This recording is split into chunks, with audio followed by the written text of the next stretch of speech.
Testing 1, 2, 3, 4. Hey, what's up, everyone? It is Roro, the Stone Genius, TSG. Yeah, I don't like that entry. I don't like that. I need to do something better, because that was not it. I feel like my sound is different right now. I know I can help that. Hey, quick shout out to some people real quick. Firstly, Connor. Thanks for catching up on the shows finally. No, I appreciate it. So, someone had told me that they were catching up on the shows and they were enjoying it. So, thank you. Kind of thought you had been doing this the whole time. Better late than never, I suppose. Thank you. As long as you hit follow early on, I'm okay with everything else.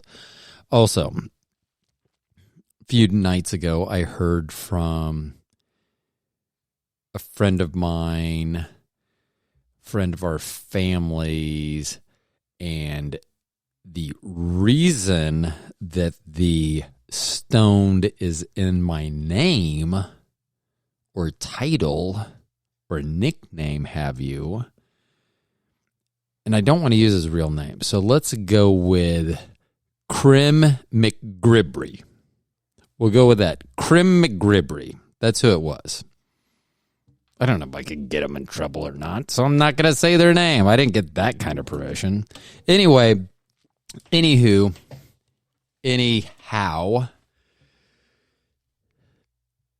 this family we met on a cruise. They had sons relatively the same age as our children, so we end up hanging out on the boat. Actually, it took my sister introducing us because that's just what my sister does. So we get introduced to this family. We hang out with them. They live in Colorado. When we get back many months after the cruise, we decide, actually I think it was a year later, we decided that we were going to go and visit them. This would have been 2014.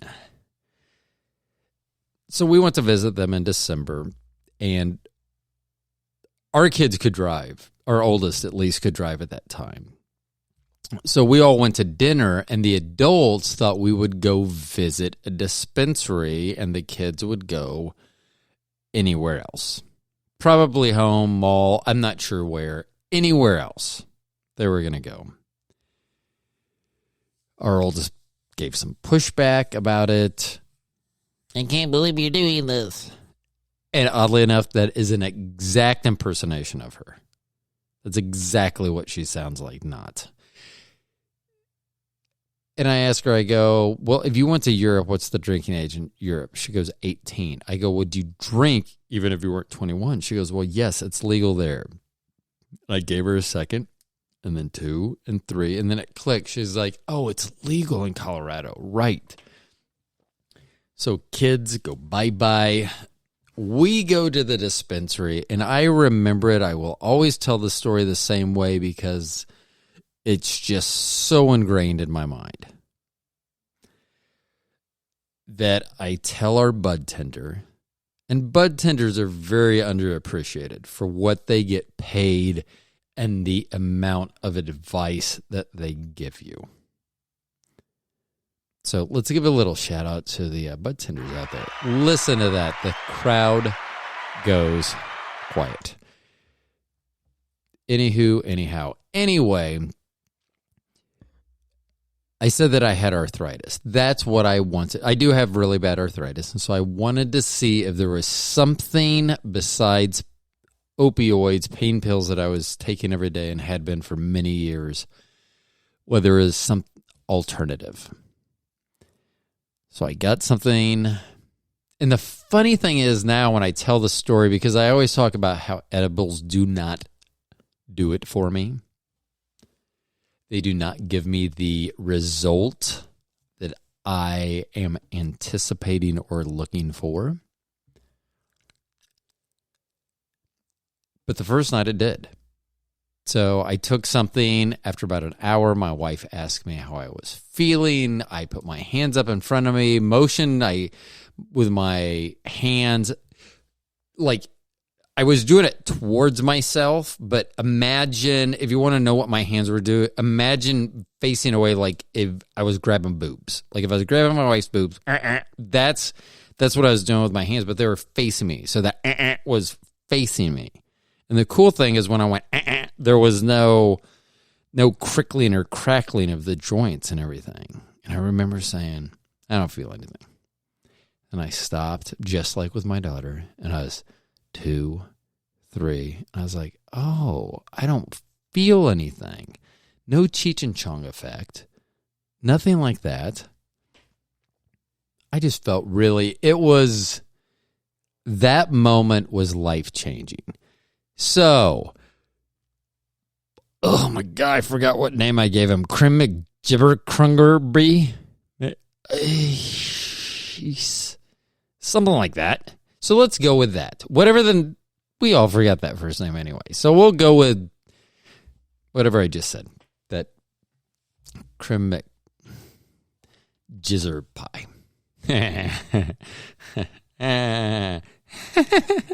I don't want to start laughing at this point.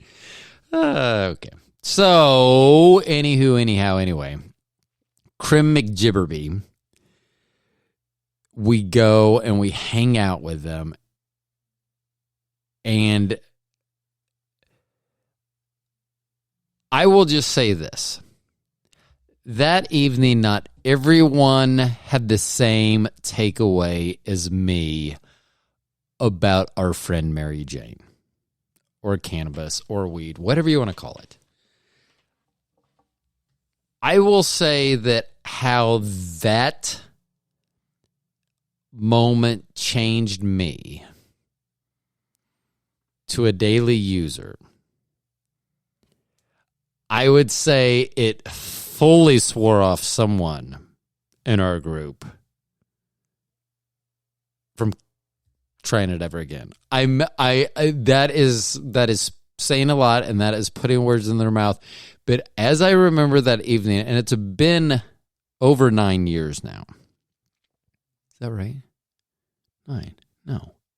7. 7 years now. It's been 7 years now. 7 full years since this happened. My takeaway from that evening was that person ain't ever doing that again. So I would like to say to Crim out there, Crim McGrumbleby, that I appreciate the text. It meant a lot. They said that they were on a drive. They were going back to Colorado from Las Vegas. They were listening to the show, and they were enjoying it. So, and I may have a guest from all this as well. So Crim McGrumbleby had a suggestion for me, and I will have to vet this person fully because I just don't let anyone on this show. Oh, that's probably where I should do crickets. Yeah. Oh, shit. I should have... Yeah, post-edit, sure. Post-edit. That's funny. That'd be like a safe word for me. Like literally, if someone said... If they heard me say post-edit, they would know something was up. Like, if someone called, hey, what are you doing? Oh, I'm just doing some post-editing. Okay, we'll send the cops. SWAT team's on their way. My life-changing event was due to Crim McGrumbleby's, their hospitality and inviting us to visit them in Colorado and to stay with them. My life was forever changed. What does that mean for them? Nothing. But he enjoyed the show, so that's a plus. Oh, that would have been a good time for applause, too. I should really get this. I can't multitask when I smoke sometimes. I can barely task when I smoke sometimes. So what would a stoner do when they're having trouble focusing? I'm going to give everyone just a second to think about that.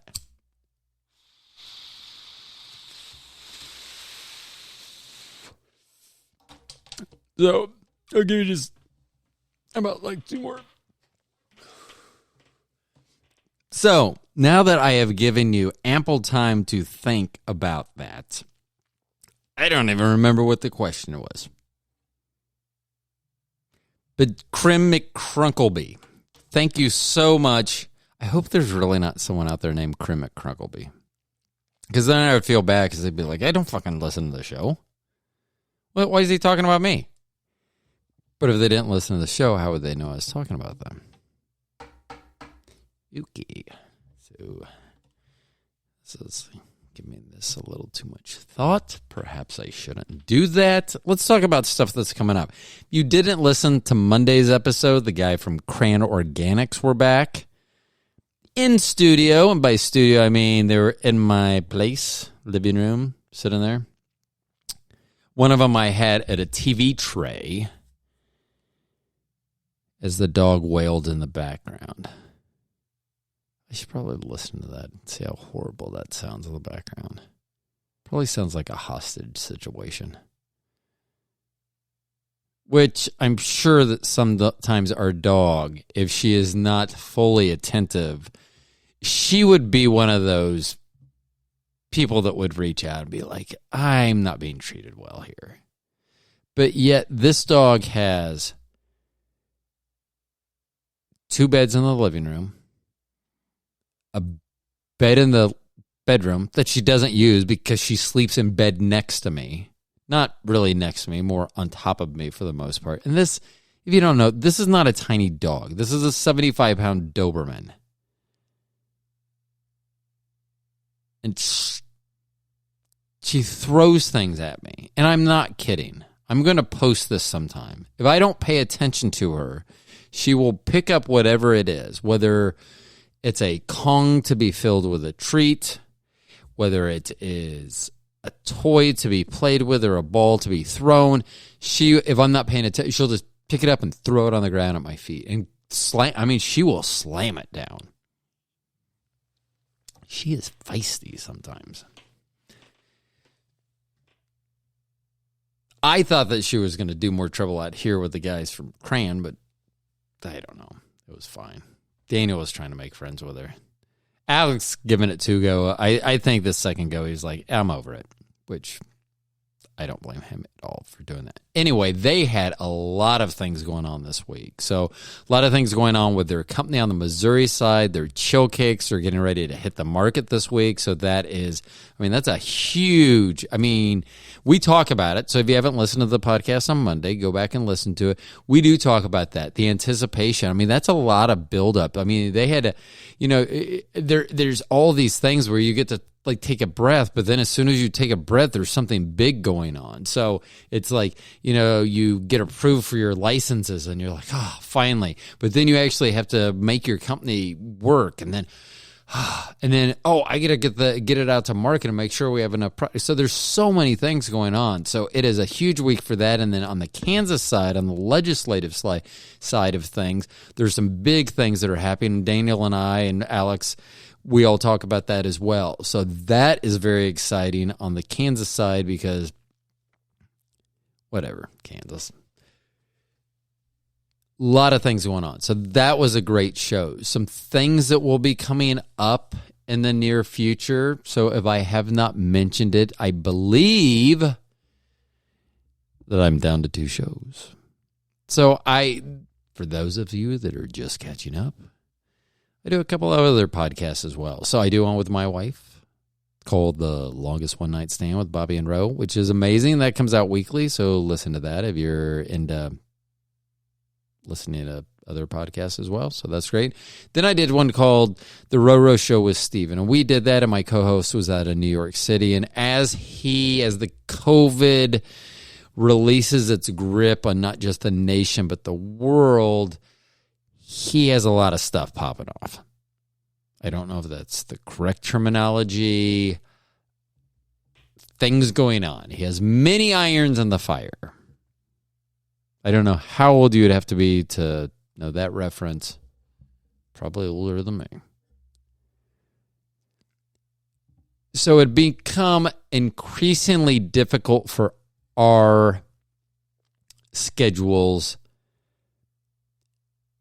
to work in a way that we could efficiently record a show. I still have a regular full-time job. This is really taking up, I believe, 12, 16 hours of a day, each day for him, because not only is he having to deal with many different entities, but he's also having to deal with these entities in different time zones. Not just, we complain if we're calling the West Coast and it's a 2-hour time difference, or I went to school at the University of Alaska Fairbanks. They're 3 hours different. So I will be doing an interview, talking about interviews coming up, with my academic advisor and the head of the business program at University of Alaska Fairbanks, Mark Young. He will be on the show soon. We were supposed to record last week. I had a child that came home early for spring break by a few days, and so we had to reschedule. So that will be coming out in a few weeks, but that is going to be real fun. But sometimes that's difficult, trying to schedule 3-hour time difference between here and where I'm at in the Midwest time zone in Fairbanks, Alaska. Can you imagine having to do something that's 12, 16, 18 hours time difference? Would it be 8? Yeah.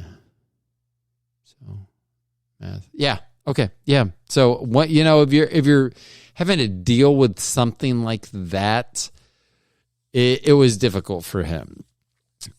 One of the reasons we had kept that show going as well is I have found that there are certain guests and people that I've asked to be on the show before, and they would not be on a show called The Stone Genius. Even though I'm not referencing that they're stoned, they don't have to be stoned, they don't have to approve of cannabis, we're probably not even talking about that. When I talk to them, if it's an interview, that's probably not. Although I am going to, don't get me wrong, I will have a lot of interviews regarding just cannabis and around cannabis, but that's not what it's about, and that's not necessarily. So that's one reason I kept that show alive.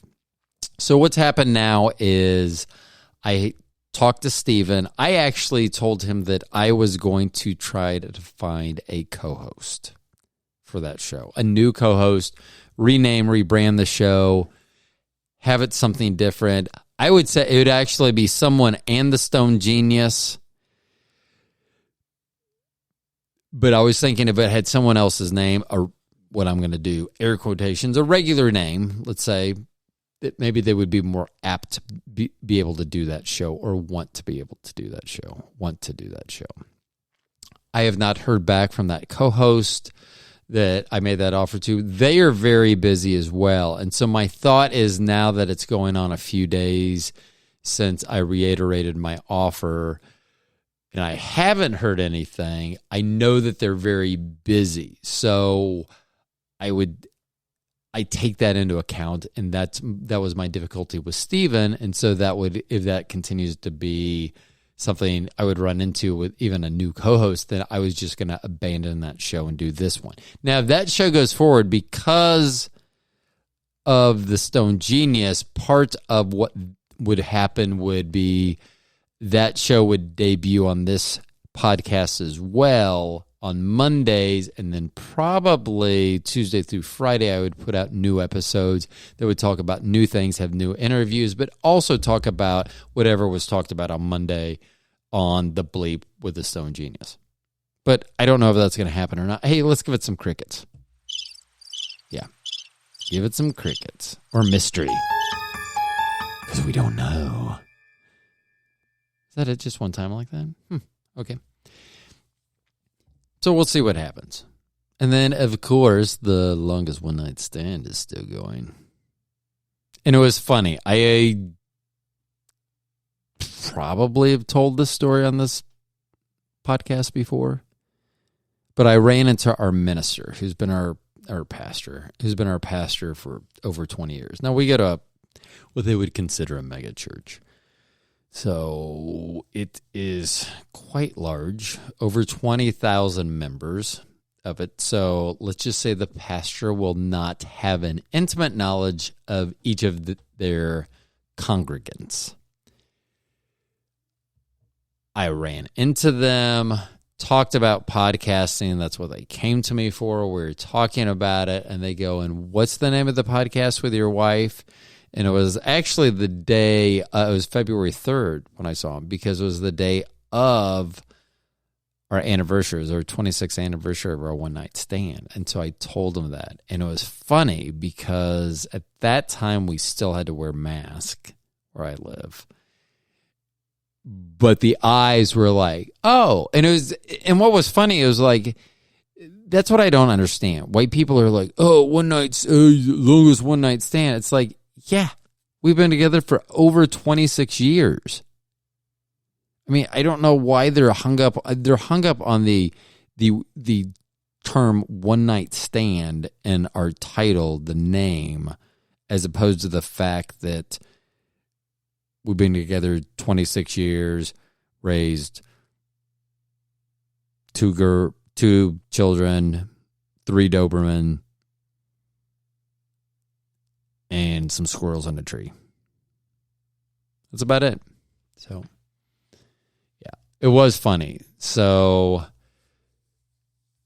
our child Trinity, her friend that came home from college, their friend that came home from college with them,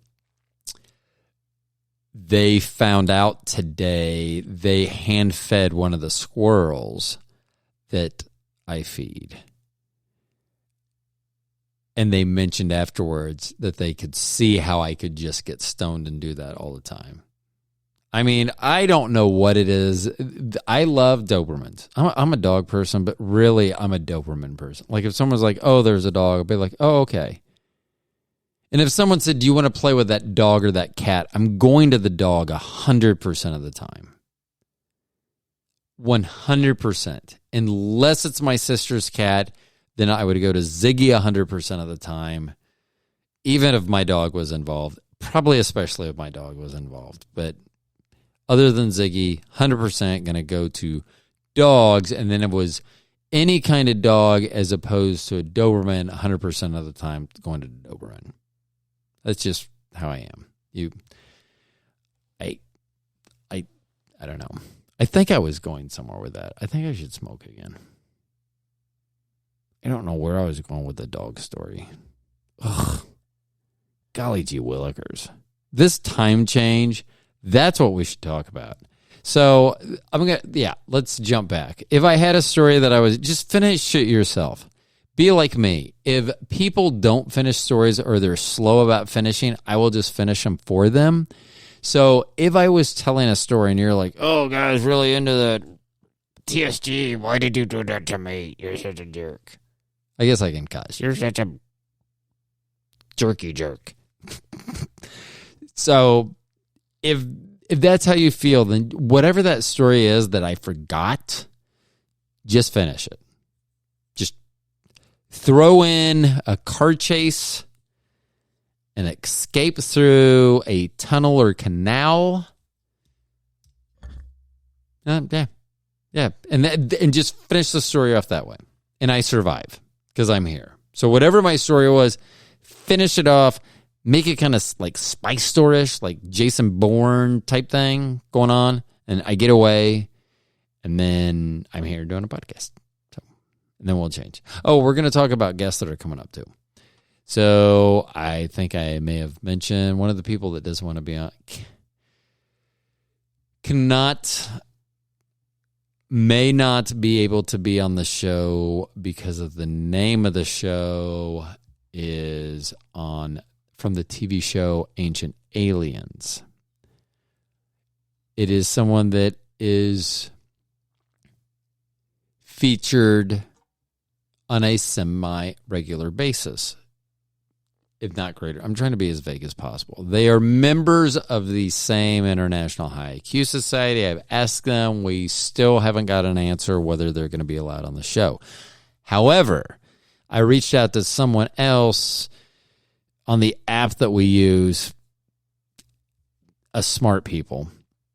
We have this thing called an app, and we use it to communicate with other smart people to keep everyone else on their place.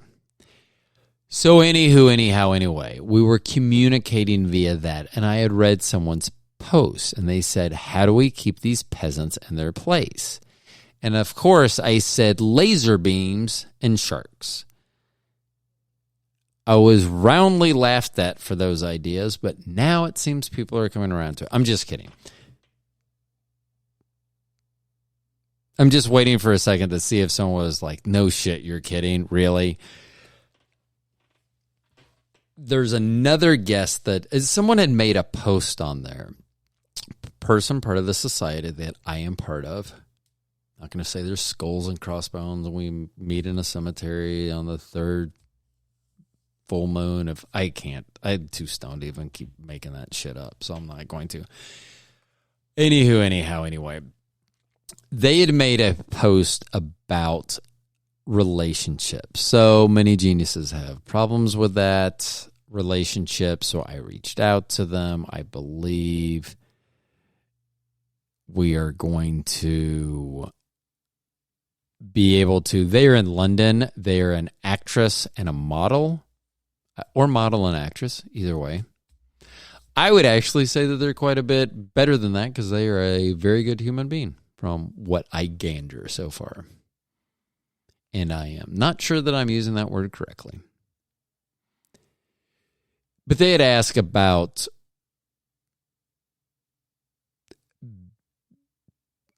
being in a relationship. So I had asked, hey, would you want to be on? Because I wanted to find out, especially how it is in the modeling world, how it is to have a high IQ, a genius level IQ,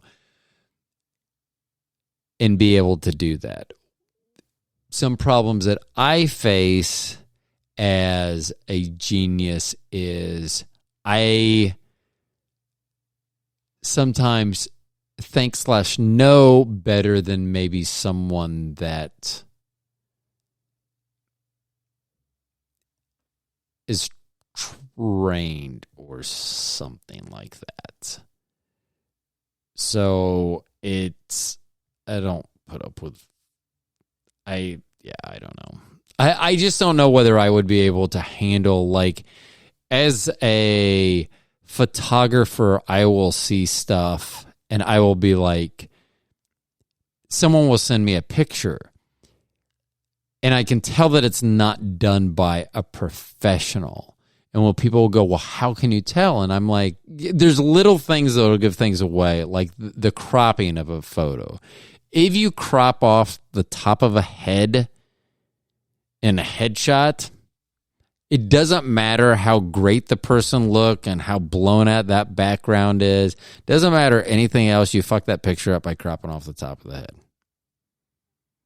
And so I would be hard-pressed being able to know, like, especially if I personally was having a photographer take pictures of me, I would just be like, I'll pose myself. I'll tell you when I'm ready. Go. Actually, just hold that down. I'm looking good right now. Just kidding. I'm not kidding. Just kidding. But not kidding. Hold on. Now I've got it in a loop. Fuck. I am not kidding. Just, I don't know. Something. Hold on. Did I give you enough time to think about something earlier? I don't. Hold on.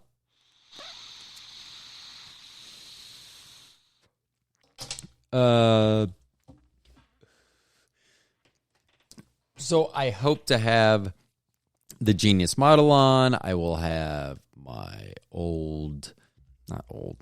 that's probably not the crate. My academic advisor when I was at UAF. I'm not sure how often they probably get told that they save someone's academic career, because it seemed like every semester I was ready to just, I was over it. 2 weeks into every semester, I was ready to quit. And Mark would be like, nope. He kept telling me stuff, and even stuff that there's much that all the things that I listened to are what got me to graduate. there was a lot of stuff I didn't listen to also that caused myself additional heartache and headache when Mark had told me exactly how to get rid of that. Like one thing he said, he goes, "Are you going to grad school after this?" And I'm like, "Fuck no, I'm 50. And he goes, "Then why do you care about your GPA?" I was like, and it does make sense. No one gave a shit. No one gives two shits about the my degree that I got when I was 51 because of all the work that I did previous to that outweighs what I did with my degree. So no one really gave a shit about that. My problem was I gave a shit about that because the first time I went through because that's what I thought I was supposed to do. That's what you're supposed to do when you get done with high school, is go directly into college. That's the path I took, and I wasn't happy because I wasn't there for the right reasons. When I went back the second time, many, many years later, I was doing it for the right reasons, but I also wanted to prove to myself that I could attain the grades. And it's probably a big fuck you to my parents as well, because they just never thought I could get grades like that. And then I had to tell them afterwards, I go, "You know that I was stoned every fucking day that when I went back to school? Every day. And one of my problems was often I would wait too long to get stoned during the day. I remember, and I know I've told this before, but I would just stare at the fucking computer, and I couldn't make heads or tails what was on there. I'd be like watching two octopuses do it, two octopies, two octopines, two 8-legged freaks underwater. Can I even say 8-legged freak? And see, now, because I referenced octopies, octopuses, octopeenies,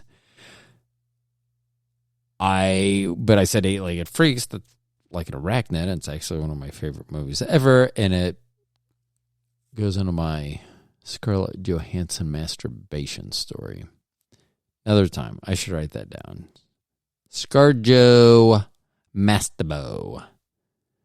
I'm going to write it down that way, too, to see if I remember what that means in the morning. I'll be like, what the fuck is that? And then I'll Google it, and then I won't like those results. That's not what I'm going to like. So anyway, when I went back to school, I got a B+, my first semester back. I got like an 89.4. B+. That was the only B+. That was the only non-A that I got when I went back. Because everything else was an F. Oh, hold on. I already said non-A. That's my only non-A. I could have said that was my only B. And then made everything else C, Ds, or Fs. But I didn't.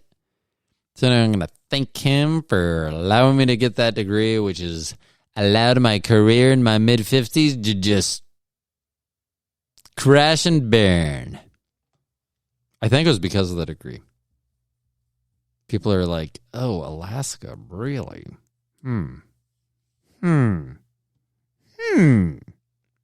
But I love being a Nanook.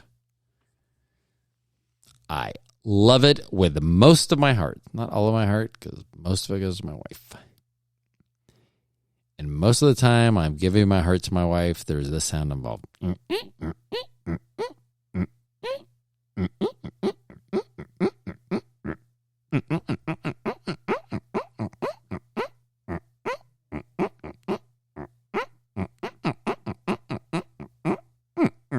I don't know how many seconds that was, but that was pretty fun.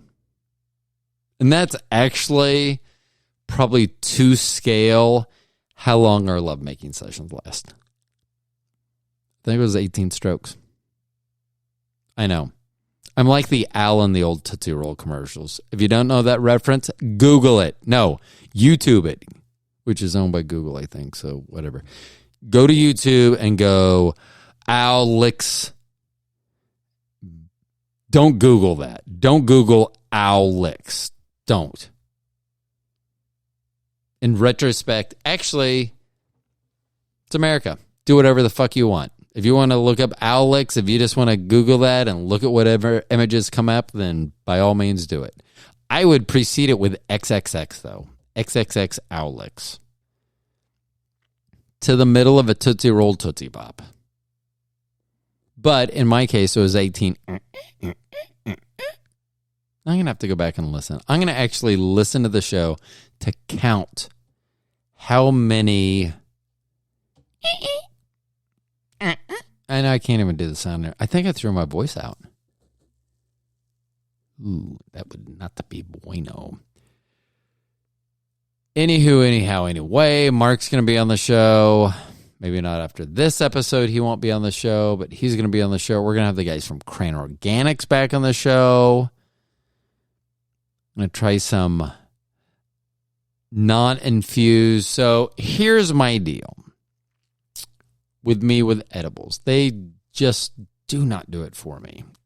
And they haven't. I don't know why. I've been told delivery that I need to take it with something fat, that my body may metabolize it too quickly, so I never get that high effect. I never get the effect that I want out of it because my body just metabolizes it so quickly. So there are many different things, and that's why I hate taking an edible, is because I am so sure that nothing is going to happen. Ooh. I should test that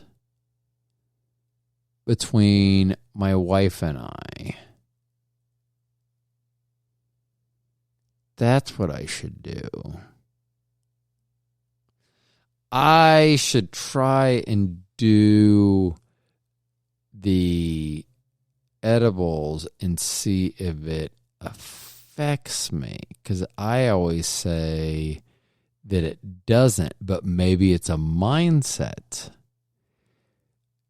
because often I see the effects that she has and they are on the higher end of the spectrum than what I would probably anticipate normally, from what I've got and from what other people. Now, I will say this, that most of the people that I've been around, if not, I would say most of them, have been male. So that may have to do with it, how our bodies process it.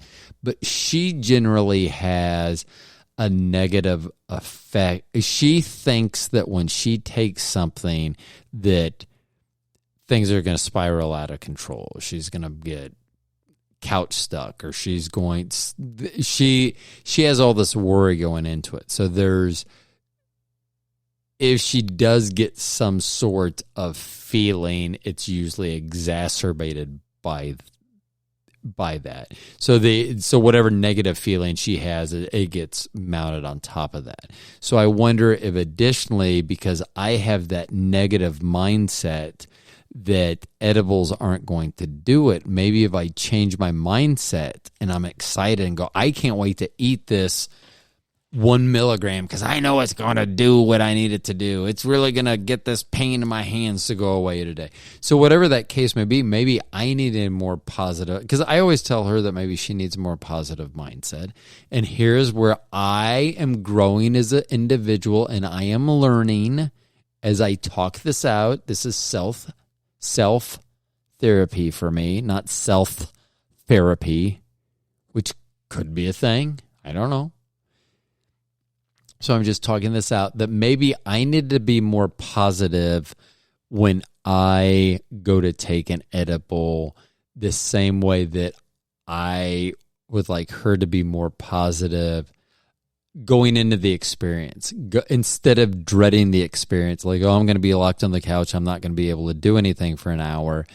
I want her to think that this is going to feel good. I want that laughter that sometimes Rodney Rowe erupts into, maybe that will come, and anticipate that. So that's going to be my challenge to both myself and my wife, that we change our mindsets. And Oh my gosh. Sometimes I just amaze myself. I really do.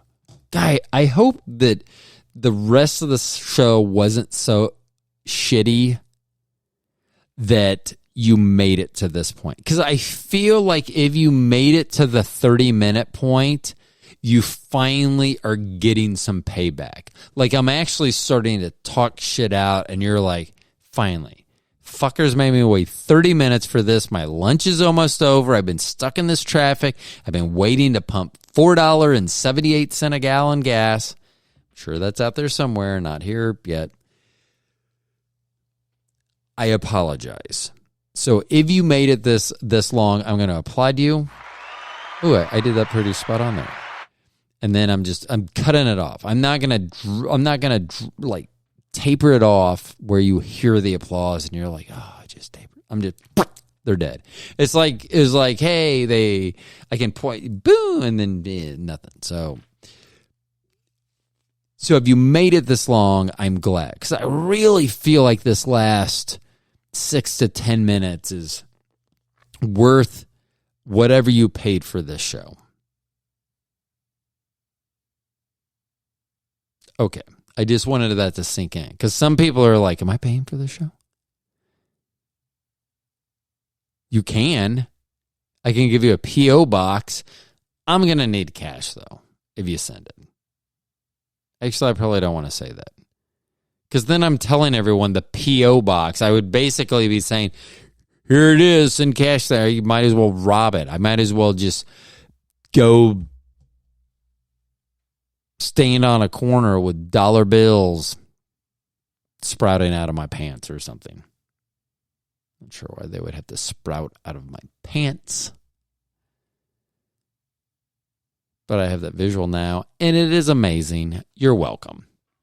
If you have the same exact visual as I have of things sprouting out of my pants, dollar bills, probably best case scenario for you all. I'm just saying. Now I've wandered way off topic, which surprising because I think I got into something good. And then as soon as I started talking about how good it was, I lost how good it was. Oh, but I do remember what it was, which is I should give myself applause for that. But probably this applause is going to make me forget. But no, it's changing our mindset that I am generally, so that is my goal. That next time I take an edible, I will change my mindset. I will go in fully expecting it to give me some sort of relief or modification to how I'm feeling at that point. And then perhaps my wife will go in and instead of anticipating dread of being locked on the couch for an hour, anticipating the relaxation of being able to just sit on the couch for an hour and not worry about laundry or Real Housewives of Dallas. Well, actually, if you're sitting on the couch for an hour, I'm 100% sure that's what we're watching. So, but there are a lot of things you wouldn't have to worry about. So that is going to be our goal. And I'm going to try to do that in life as well. I'm going to try to do things that typically I dread. I will try to have a better mindset. I think that's why a lot of people have trouble getting out of bed when they're well rested. There are some people like me that are just not morning people. So if you're trying to rouse me prior to, say, 8:30 a.m., it's not going to happen. If I go to bed at, and I say this all the time, I could go to bed at 10 p.m. and sleep till 4, 5, 6, 7. I could get anywhere between 5 and 9 hours of sleep, but if I'm getting up that early, I will be exhausted. I could go to bed at 5 a.m. and get up at 8:30 a.m. and I would feel great. At least I have always in the past. I'm sure that will change at some point. I'm sure some night I will stay up playing video games all night when we have something that we need to get up to and be on our way to at 8:30 in the morning. I'll be like, or 9 o'clock. So I'll be like, I can get up at 8:30.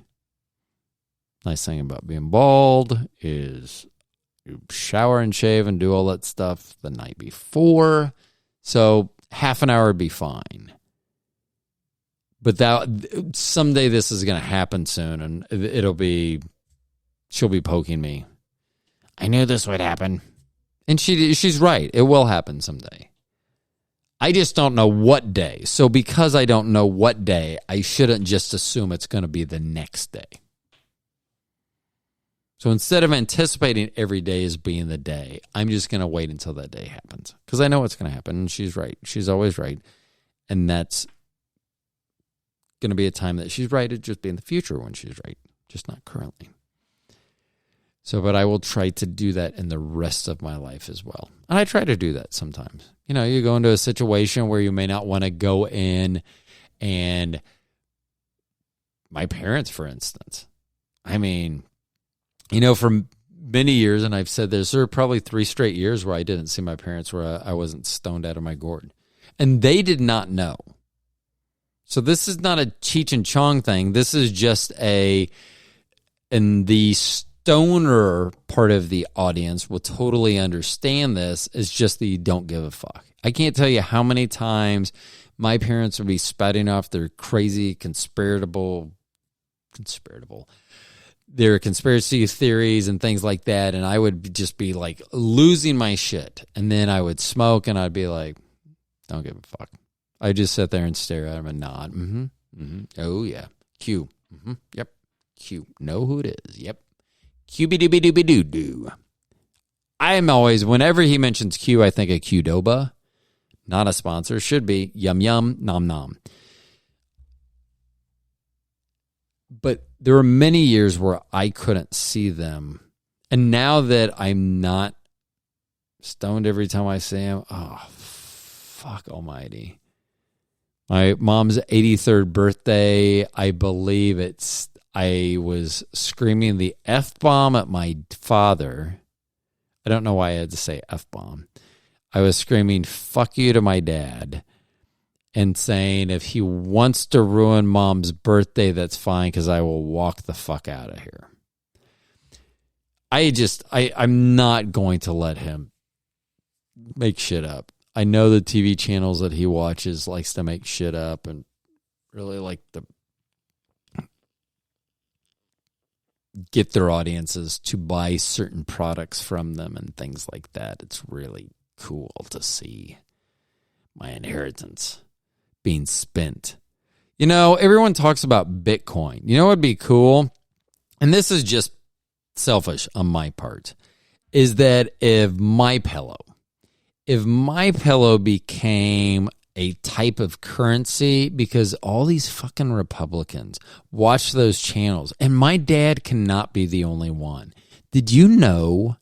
And I'm not trying to I shouldn't even said the name, because I don't want to give them any whatever, but they fucking sell slippers. I'm just letting that sink in with me again.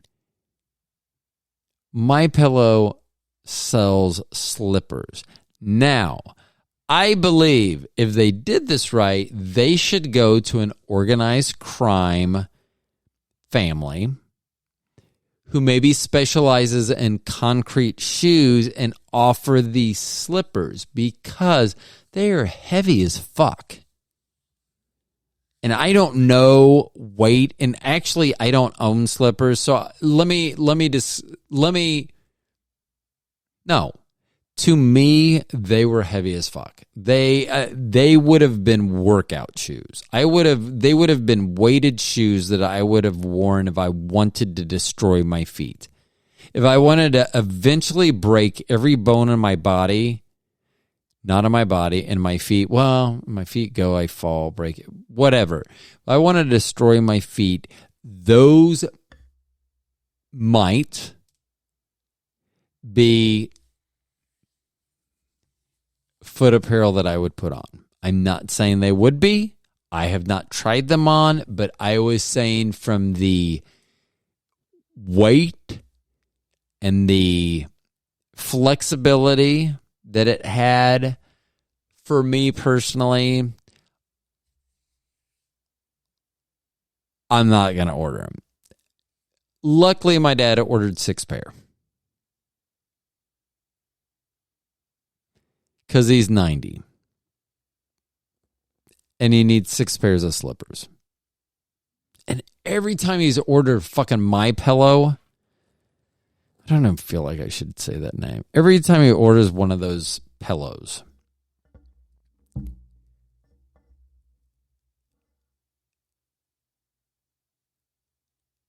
I'm just wondering if I could get in trouble by anything I'm saying here. Because this is just my personal opinion. Because those are, like, literally, they've given us every pillow they've ordered.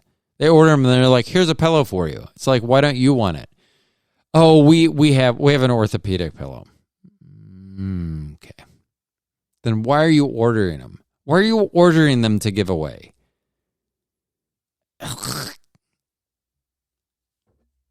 So, just me personally, it's my own personal opinion.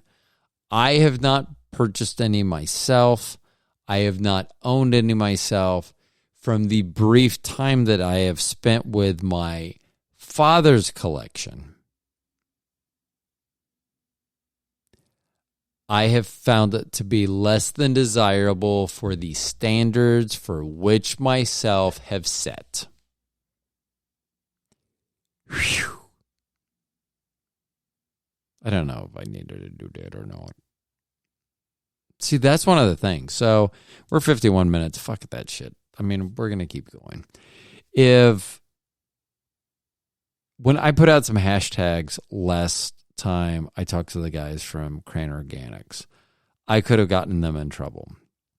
I did not know that. They alerted me to that, and I changed it quickly. But that was something that I didn't know. And that's something I feel like a seasoned producer, which I will find at some point, would know some of those pitfalls or things. Or maybe that's a media person. Maybe that's not even a producer. Maybe there's so many people. That's one thing I hated. I was watching The Real Housewives of Dallas with my wife. I love that show. But they started a podcast one season. They're like, oh, we just started a podcast. But it's at a studio where everything's already set up. There's a producer. There's everyone there. So they're it's not like me or many, many, many of the other podcasters that are out there that are doing this from their home as a side gig and not making any money doing it, but doing it because every once in a while, Crim McGrumbleby will reach out to you via text and say, hey, just listening to your podcast is so fun. And knowing that someone that's enjoying that on a ride. I always say that I don't do this for anyone, but I sure as shit enjoy those comments. So that was super cool. And we have not talked to the McGrunkers. Oh, I almost, woo. So the McGrunkers, since pre-COVID, since we had gone into Dallas, Denver, and we met them downtown to eat. So we have not seen them even since then. So it was neat that they reached out. They have a lot of stuff going on in their life, which is amazing. And for them to reach out and say that they had found the podcast, that was cool. So, and I'm not just talking this one. If you listen to anyone else's podcast out there and it's someone, if you ever get a chance to give them a little shout out, they will appreciate it. No matter how much they say they're like me or something, say, oh, I'm just doing, and maybe no one else does that. Maybe it is just me. But I found that I was very appreciative of them reaching out like that. So that'd be cool. And once I vet their friend, who knows? Maybe I'll have a new guest on. And I didn't even talk about the rest of the guests. I think I talked about 2 guests. And then like usual, I got diverted I'm going to start writing this shit down. That's the hardest thing. So I need to be ready for the show. Jeez, doing a show every night, I don't know if I can do that. Guess we're going to find out. We're going to find out real fucking quick. Because I've been doing quite a few shows a week. We'll see what happens. So, and who knows, maybe I will have a co-host which will help on other sides of things. So, hey, another thing, and I really should have said this probably like 55 minutes ago, because that would have been right in that first minute of the show. If you listen to the show, if you're a follower of this show, thank you so much. Please tell at least one friend out there about it. I'd really appreciate that. This show is growing really quickly. I keep saying that I do not pay attention to that, but I am being found that I'm being made aware of that. So I am appreciative of that growth. I hope it continues. Thank you very much. Share it with someone if you enjoyed it. I will try to give shout-outs every once in a while to the people that reach out to me and say hi and that they've listened, because that really means a lot. So thank you to everyone that has made it to almost an hour of this show, probably related to me. I always say that. But if you're not related to me, thank you so much for listening to the show. I will talk to you next time. My name is Ro. I'm also known as the Stone Genius. I will talk to you all later.